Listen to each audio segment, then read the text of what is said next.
حکیم اللہ نے تو کلیئرلی بتا دیا آپ کافر امریکن سے پیسے لیتے ہیں تو ہم کافر ہندو سے پیسے لیتے ہیں، لیکن یہ جو آپ کے طالبان ہیں ان سے تو اللہ ہی بچائے۔ 11:15 بجے کا وقت جب کڈنیپنگ ایکچولی ہوئی، تمہیں پتہ ہے کہ لال مسجد میں کیا ہوا؟ السلام علیکم دوستو، آپ دیکھ رہے ہیں امتیاز گل یوٹیوب۔ عام طور پہ آپ بہت سیاسی کہانیاں، سیاسی گفتگو یہاں پہ دیکھتے ہیں۔ آج ہو جائے ذرا مختلف، ایک چٹخارے والی چیز، اور وہ ہے پاکستان کے سابق سفیر طارق عزیز الدین کی تحریک طالبان پاکستان کے ہاتھوں اغوا۔ یہ کہانی اس وقت شروع ہوتی ہے جب پاکستان کے خلاف دہشت گردی کا ایک سلسلہ شروع ہوا 2007-8 میں۔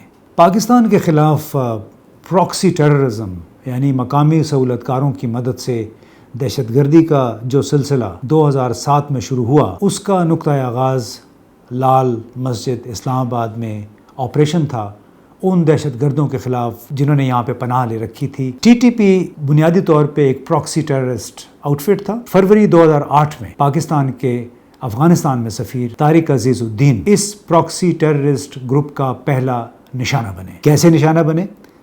آئیے طارق عزیز الدین صاحبی کی زبانی سنتے ہیں کہ کتنے گھنٹوں کے سفر کے بعد وہ کہاں پہنچے اور انہیں کیا بتایا گیا۔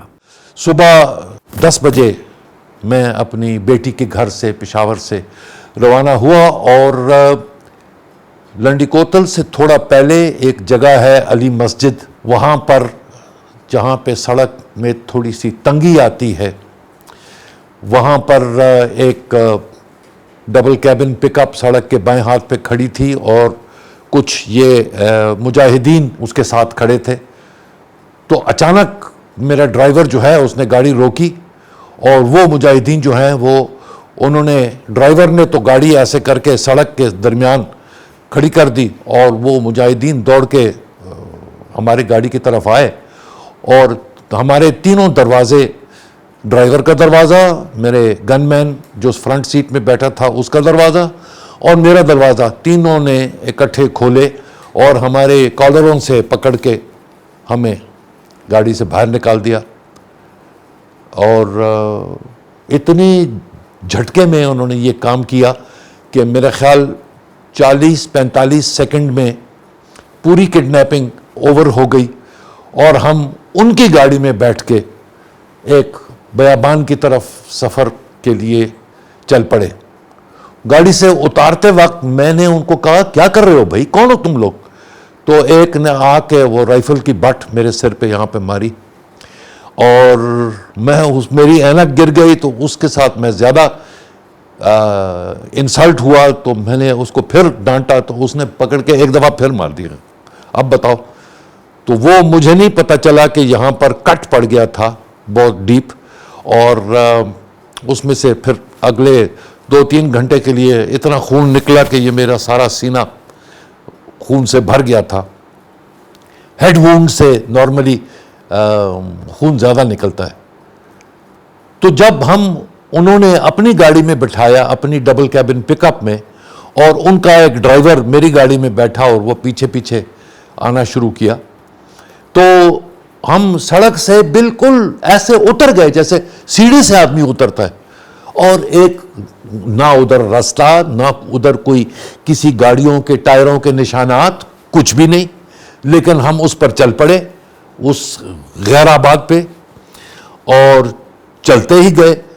یہ صبح 11:15 بجے کا وقت جب کڈنیپنگ ایکچولی ہوئی، ہم چل پڑے۔ ڈرائیور کی طرف میں دیکھ رہا تھا، ہمارے سر پر، انہوں نے تینوں کے سر پر، میرا گن مین اور میرا ڈرائیور، ہم تینوں ایک ہی لائن میں بیٹھے تھے، اور ایک ان کا طالب میرے ساتھ، میرے اور میرے ڈرائیور کے درمیان ایسے سیٹ کے کونے پر بیٹھا ہوا تھا۔ اس نے سوئسائڈ جیکٹ پہنی ہوئی تھی، اس نے ہاتھ میں لوڈڈ پسٹل پکڑی ہوئی تھی، جو اس نے میرے گھٹنے پہ رکھ کے میری طرف پوائنٹ کیا ہوا تھا، ادھر میرے ساتھ بیٹھا تھا، اور دوسرے ہاتھ میں اس کا گرینیڈ جس کا پن نکلا ہوا تھا، اور وہ اس نے میرے دوسرے گھٹنے پہ رکھا ہوا تھا، اور ہم چل رہے تھے۔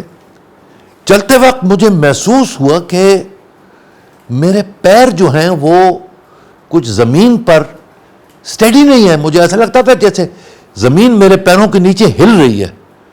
تو جب مجھے موقع ملا اور میں تھوڑا سا آگے جھک کے دیکھا تو زمین کے اوپر 3 راکٹ فلور پہ بچھے ہوئے تھے, اور وہ راکٹ چونکہ سلنڈریکل گول ہوتے ہیں, وہ میرے پیروں کے نیچے تھوڑا تھوڑا آگے پیچھے اس طرح موو کر رہے تھے. تو ہم بالکل ان کے لحاظ سے سیکیور تھے, کوئی سوال نہیں پیدا ہوتا کہ ہم کوئی کمانڈو ایکشن کر کے اپنی جان چھڑاتے. انہوں نے مجھے کہا کہ کون ہو, کہاں جا رہے ہو. میں نے ان کے سوالات جو ہیں یقین نہیں کیے کہ یہ سچ پوچھ رہے ہیں, کیونکہ ان کو پتا ہے کہ میں کون ہوں. اس طرح صفائی ستھرائی کے ساتھ اٹھایا نہیں جاتا جب تک پتہ نہ ہو. میں نے کہا میں سفیر پاکستان ہوں, میں کابل میں کام کرتا ہوں اور کابل جا رہا ہوں. مسلمان ہو؟ جی مسلمان ہوں. شیعہ ہو کہ سنی ہو؟ میں نے کہا جب میں نے کہہ دیا مسلمان ہوں تو پھر آگے جوابات تو نہیں بنتے ہیں. تو انہوں نے کہا زیادہ ہوشیار بننے کی کوشش مت کرو اور بتاؤ کہ کیا ہو. تو میں نے کہا میں سنی ہوں. ایک ماہ ہونے کے بعد طارق عزیز الدین صاحب نے اپنے گارڈ اور ڈرائیور کے ہمراہ کئی گھنٹے کا سفر بالکل خاموشی میں اور کافی ایک لحاظ سے خوف میں گزارا. سمجھ نہیں آ رہی تھی کہ آخر ہوا کیا ہے. کسی ایک دوسرے سے بات کرنے کی بھی ہمت نہیں ہوئی. لیکن بہت سارے گھنٹے گزرنے کے بعد بالآخر انہوں نے ہمت کر کے اپنے اغوا کاروں سے پوچھا کہ آخر انہیں اغوا کیوں کیا گیا ہے. تو آئیے سنتے ہیں طارق صاحب نے کیا کہا. تمہیں پتہ ہے کہ لال مسجد میں کیا ہوا؟ لال مسجد میں ہمارے بہت سارے مجاہدین شہید ہو گئے اور قید ہو گئے آپ کی ظالم حکومت کے ہاتھوں. تو ہم اپنے مجاہدین کو چھڑوانے کے لیے ہم نے یہ فیصلہ کیا ہے کہ ہم ایک بڑی بلا پکڑ لیں پاکستان حکومت کی, اور پھر اس کے تبادلے میں یہ مطالبہ کریں کہ وہ ہمیں ہمارے مجاہدین واپس کر دیں. تو یہ جواب دیا. اس کے بعد خاموشی میں سناٹے میں سردی تھی. فروری 2008 میں 8 تاریخ کو سردی تھی. دوستو ایک ماہ ہونے کے چند دن بعد حکیم اللہ محسود جو کہ اس وقت بیت اللہ محسود کا نائب تھا, وہ طارق عزیز الدین صاحب سے ملنے کے لیے آیا. تو بڑا ایک دلچسپ منظر بنا. بظاہر تصویروں میں اور ویڈیو میں ایک خوفناک نظر آنے والا خطرناک دہشت گرد ایک پشتون بزرگ کو دیکھ کر کس طرح موم ہو گیا اور معافی مانگنے پہ آ گیا. یہ سارا منظر کیا تھا طارق صاحب بتاتے ہیں آپ کو. میرے ہاتھ میں ہاتھ رکھ کے مجھے ہاتھ ملا دو اور مجھے کہو کہ آپ نے ہمیں معاف کر دیا. تو میں نے کہا نہیں, معاف تو اس طرح میں نہیں کرتا ہوں. مجھے میری گاڑی میں بٹھا کے واپس لنڈی کوتل کی سڑک پہ پہنچا دو. ادھر میں جب تمہیں خدا حافظی کروں گا تو میں شاید کہہ دوں کہ اوکے جاؤ, جو تم نے کیا وہ معاف کر رہے. تو کہتا ہے ماموں, ہم مجھے ماموں کہتے تھے سارے, ماموں ہم آپ کو نہیں چھوڑ سکتے, ابھی ہماری مجبوری ہے, ہم کیا کریں. ان لڑکوں نے آپ کو بتایا ہوگا, یہ میری ٹیم ہے, اور انہوں نے آپ کو بتایا ہوگا کہ کس وجہ سے ہم نے آپ کو لیا ہے, اس لیے ہم آپ کو نہیں چھوڑ سکتے, لیکن آپ چلے جائیں گے ایک دن واپس گھر. آپ ایسا کریں کہ آپ آیت کریمہ پڑھیں اور آپ انشاءاللہ آزاد ہو جائیں گے. اچھا, میں نے کہا تو کتنی دفعہ؟ کہتا ہے بس 1,25,000 دفعہ. میں نے کہا یہ کچھ ذرا زیادہ نہیں ہے؟ کہتا ہے نہیں, یہ آیت کریمہ بہت کامیاب آیت ہے جو کہ آدمی کو انتہائی مشکل سے باہر نکالتا ہے. یونس علیہ السلام کو مچھلی نے نگل لیا تھا, اور مچھلی کے پیٹ میں اندھیرے میں یونس علیہ السلام نے آیت کریمہ پڑھی تو اللہ پاک نے ان کو باہر نکال دیا, آزاد ہو گئے. تو میں نے کہا کہ یونس علیہ السلام نے 1,25,000 دفعہ آیت کریمہ پڑھی وہاں مچھلی کے پیٹ کے اندر.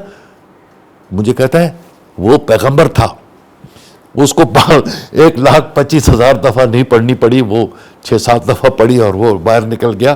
آپ کو 1,25,000 دفعہ پڑھنی. اچھا جی. اپنے جیب میں ہاتھ ڈالا اس نے, اپنی ایک تسبیح مجھے دے دی کہ یہ لو, اس کے ساتھ حساب رکھنا اور پڑھتے جانا, شروع کرو ابھی سے.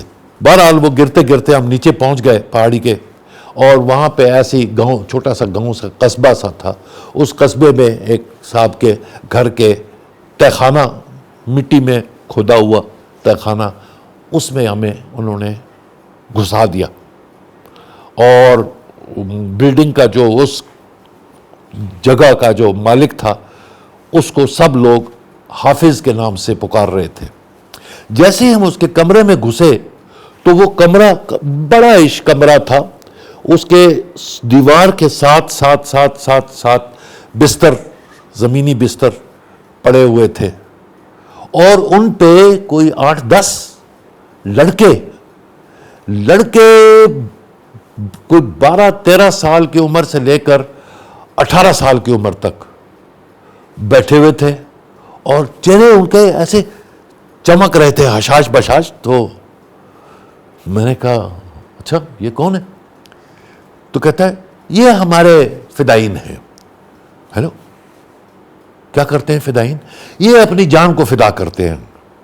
آپ نے سنا ہوگا خودکش بمبار. میں نے کہا ہاں میں نے سنا تو ہے. کہتے یہ ہیں, یہ سب والنٹیئرز ہیں, they want to be the first in line. تو انہوں نے فرسٹ ان لائن اپنے آپ کو کر کے اور وہاں بیٹھے, تو ان کو ایک ایک ڈبی نیویا کریم کی اور ایک چھوٹا سا ٹرانزسٹر ریڈیو وہ ان کو گفٹ دیے تھے to prepare them for their journey to heaven. انہوں نے وہ کریم پکڑ کے سب اپنے منہ پہ ایسے ایسے خوب لگایا, تھپا تو چمک رہے تھے. ہمیں بھی کہا کہ آپ بھی ادھر بیٹھ جائیں. 2-3 دن تک تو ہم ان کے ساتھ بیٹھے ہوئے تھے. پھر انہوں نے ان کا کوئی بندوبست کیا, کوئی لے گئے. کوئی زیادہ کمیونیکیشن ہمارے ساتھ نہیں تھی.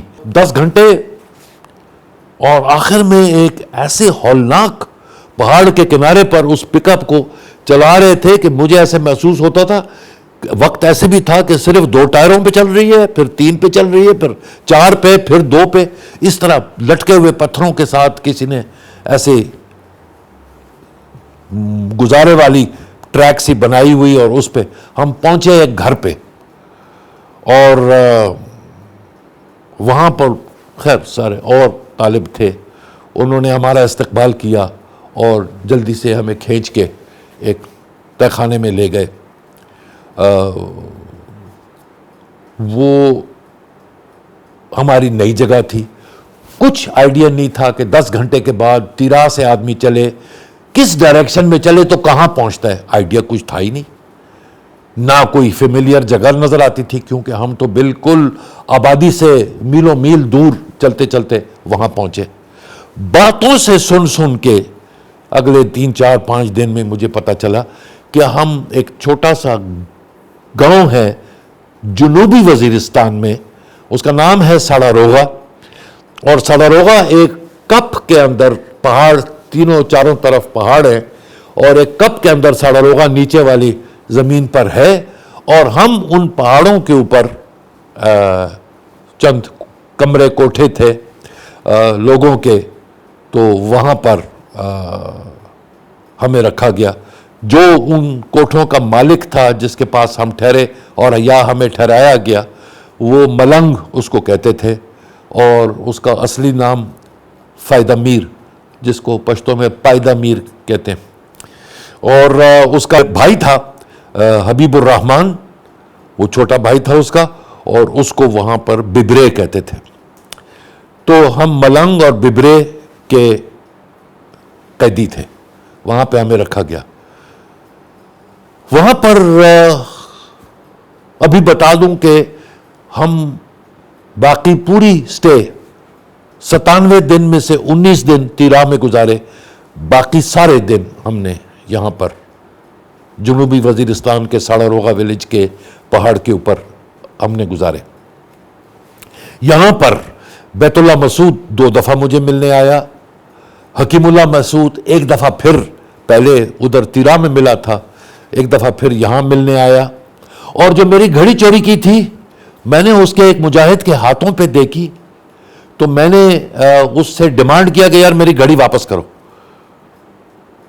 تو اس نے دے دی. اس نے کہا اس کو کہ دے دو واپس دے دو. اس نے بڑے ریلکٹنٹلی اتار کے میری گھڑی واپس کی. برباد کی ہوئی تھی اس کو. وہ نالوں میں اس کو وضو شضو کرتا تھا اس کے ساتھ پہنے ہوئے. اس کا لیدر سٹریپ جو کہ 28,000 روپے کا تھا وہ اس نے نچوڑ کے ایسے بتی بنا دی تھی. میری انگوٹھی بھی ایک کے ہاتھ پہ نظر آئی مجھے. تو میں نے کہا کہ وہ میری انگوٹھی, اور کہتا ہے وہ تمہاری انگوٹھی اور تمہارا جو زنجیر ہے وہ بھی ہمارے پاس ہے. میں نے کہا انگوٹھی تو میری یہ نظر آ رہی ہے, تو زنجیر کہاں ہے؟ اس نے کہا حکیم اللہ نے. اس نے کہا یہ, اس نے وہ بھی پہنی ہوئی تھی. تو اس نے کہا دے دو, سفیر صاحب کو دے دو, ماما کو دے دو. تو اس نے ایسے نخرے کیے, نہیں دیے, آخر تک نہیں دیے. ایک ملاقات کے دوران طارق عزیز الدین صاحب نے حکیم اللہ محسود سے یہ بھی پوچھا کہ آخر یہ تمہارے لوگوں کے فنڈ کہاں سے آ رہے ہیں, کون تمہیں سپورٹ کر رہا ہے, اور کیا تم بھارت سے بھی پیسے لے رہے ہو؟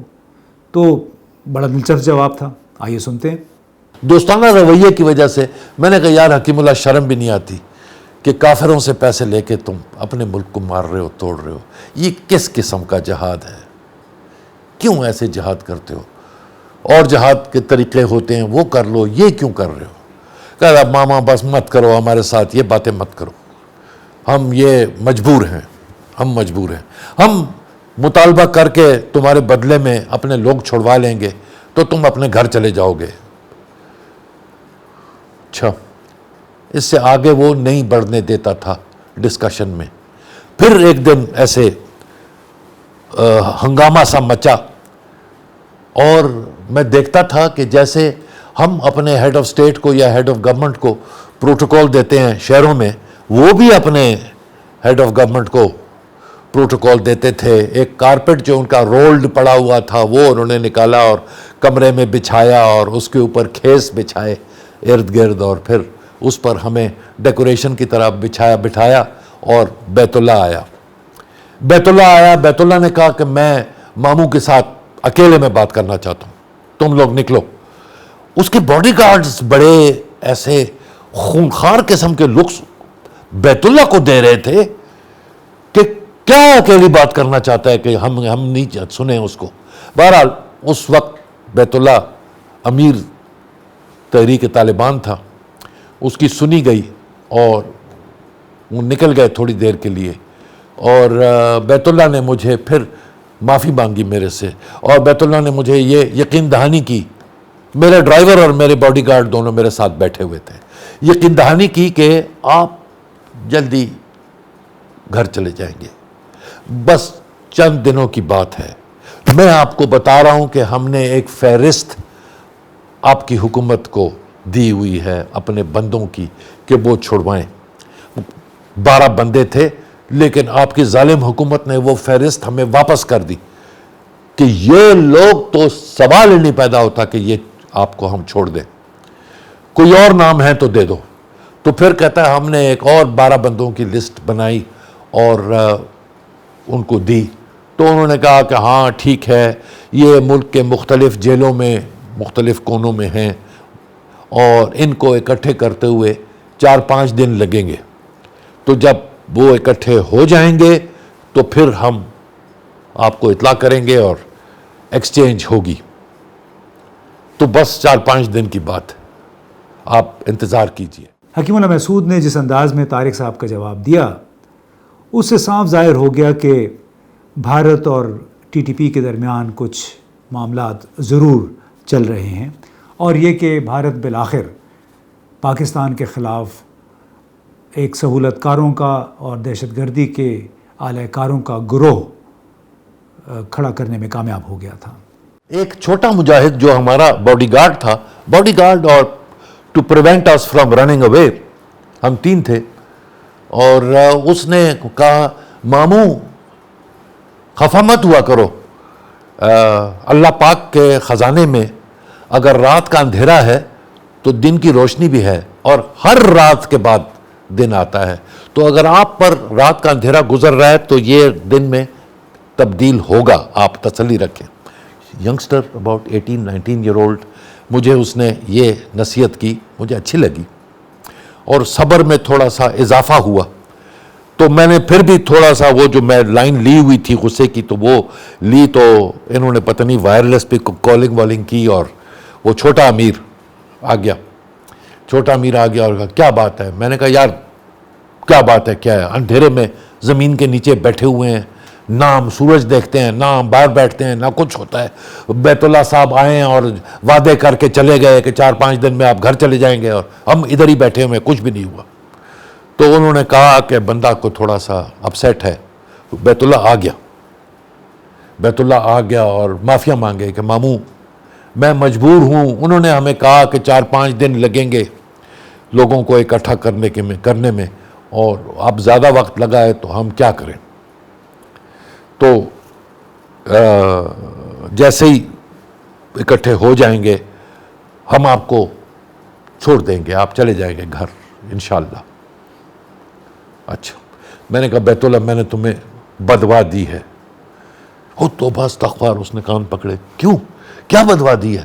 میں نے کہا میں نے اللہ سے مانگا ہے کہ دوزخ کی آگ تمہارے پر برسے جو تم نے میرے ساتھ یہ حرکت کی ہے.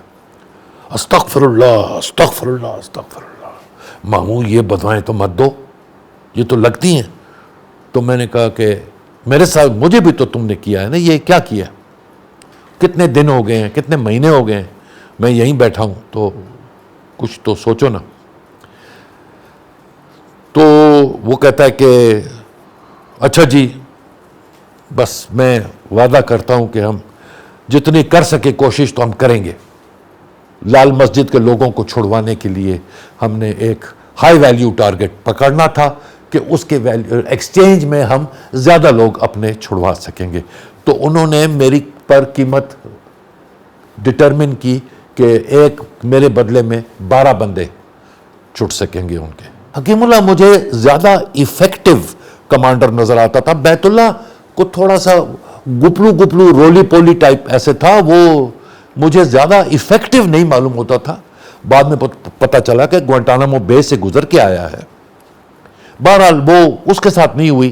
حکیم اللہ نے تو کلیئرلی بتا دیا کہ آپ کافر امریکن سے پیسے لیتے ہیں تو ہم کافر ہندو سے پیسے لیتے ہیں, اور آپ امریکن سے پیسے لے کے ہمیں مارتے ہیں تو ہم ہندو سے پیسے لے کے آپ کو مارتے ہیں.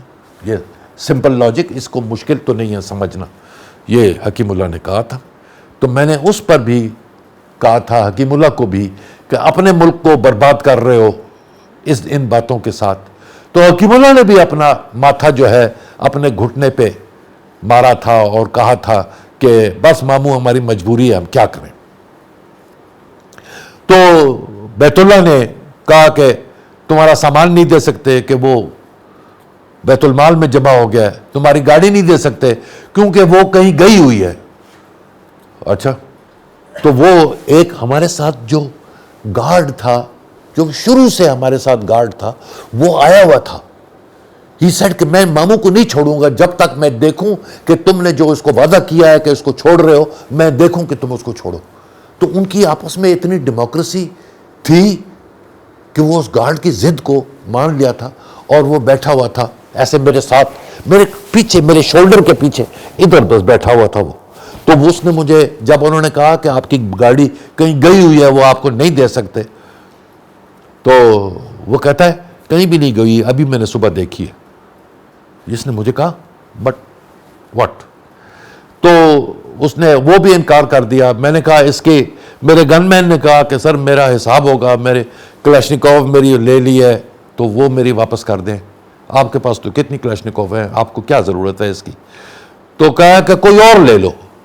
انہوں نے کہا کہ جی نمبر کے اوپر ہمیں ایشو ہوتی ہیں, تو میں اگر کوئی اور جا کے دوں تو وہ سرکار اس طرح نہیں مانتی کہ آپ ایک لے گئے ہو, گما دیا, دوسری لے آئے ہو, ایسے نہیں چلتا, اس کی سزا مجھے ملے گی ہی ملے گی. تو کہتا ہے بس پھر یہ تمہاری اپنی مرضی ہے, ہم تو تمہیں آفر کر رہے ہیں کہ دوسری لے لو. نہیں دیا اس کو بھی. چلیں جی, ولی الرحمان نے کہا اور ہم چل پڑے, اور ہم جی واپسی کا سفر شروع ہو گیا. جی جی, یہ تاریخ تھی 16 مئی 2008. جی وہ فیئر ویل لنچ تھا میرا. تقریباً 3 مہینے کی قید جو کہ خیبر ایجنسی سے شروع ہوئی تھی اس وقت، اور وزیرستان، جنوبی وزیرستان تک لے کے گئی طارق صاحب اور ان کے ڈرائیور اور گارڈ کو. خبر ایک دن اچھی آئی کہ شاید ان کی رہائی کا وقت آ گیا ہے، اور پھر ان کو دوبارہ گاڑیوں میں ڈال کے طویل سفر کے بعد وزیرستان، شمالی وزیرستان میں ڈاکٹر خان کے گھر پہنچایا گیا. یہ ڈاکٹر خان کون تھے؟ طارق صاحب بتائیں گے آپ کو. ڈاکٹر خان کے ڈیرے پر ڈاکٹر خان پتہ چلا کہ ڈاکٹر خان از سراج حقانی، اور Siraj Haqqani was the chief negotiator. He was an Afghan. Siraj Haqqani is an Afghan. Yes, he is son of Jalaluddin Haqqani, as you know, and he was put in as the middleman between Pakistan Taliban and the department to get me out of there in one piece.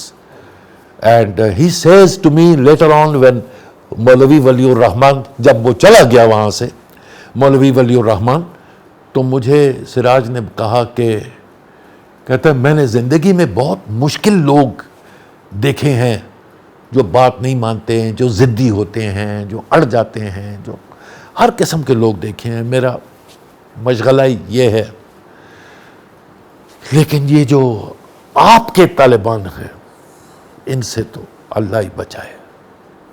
یہ 5 minute پہلے آپ کے ساتھ agri کریں گے اور پھر توڑ دیں گے ایگریمنٹ. اور پھر تو کہتا ہے یہ جو آپ نے جو کہانی سنائی کہ بیت اللہ نے آپ کو کہا 4-5 دن اور پھر اس کے اوپر مہینہ گزر گیا، وہ یہ مہینہ تھا جو ٹو اینڈ فرو میں جاتا تھا ان کے پاس اور ان سے بات کرتا تھا، اور مانے اور نہ مانے اور مانے اور نہ مانے. تو یہ تھی جناب طارق عزیز الدین صاحب، کابل میں پاکستان کے سابقہ سفیر کے اغوا کی کہانی. ہم نے ویسے تو بہت کچھ پڑھا ہوا تھا کتابوں میں بھی، کس طرح اغوا شدہ لوگوں پہ کیا گزری، لیکن ہم نے سوچا کہ آپ کی ملاقات طارق صاحب سے براہ راست کروائی جائے تاکہ ان کے منہ سے آپ خود ہی سن سکیں کہ 97 دن تک تحریک طالبان پاکستان کی قید میں ان پر کیا گزری، اور اس قید میں سے جب نکلے تو اس کا نتیجہ انہوں نے کیا اخذ کیا. تو بیت اللہ نے کوشش یہ کی، مجھے کہا کہ اب آپ ہمارے لیے گو بٹوین بنے. یعنی وہ دیکھتے تھے کہ نیگوسیشن کے ساتھ وہ ایکسٹریکٹ کر سکتے ہیں بہت کچھ. آفٹر آل اجیت ڈووال بھی تو 12 کروڑ سے 1800 کروڑ دے رہا تھا. تو یہ لوگ بھی سوچتے تھے کہ پاکستان سے بھی they were exploiters and they were، کیا کہوں، ہر طرف سے یہ کوشش تھی کہ کسی طریقے سے دولت ان کے ہاتھوں میں آ جائے، کیونکہ مزید بھی کیا پلانز تھے ان کے. تو اس سلسلے میں انہوں نے مجھے ایک پون کی طرح، پیادے کی طرح، شطرنج کے پیادے کی طرح مجھے انہوں نے استعمال کیا، پکڑا. ارادہ نہیں تھا مجھے مارنے کا، اور استعمال کیا، اور اپنے بندے غالباً چھڑا لیے تھے، کیونکہ میں نے تو وہ ایکسچینج نہیں دیکھا، تو غالباً چھڑا لیے تھے اور مجھے انہوں نے جانے دیا، اور میں اپنی زندگی کی طرف واپس آ گیا.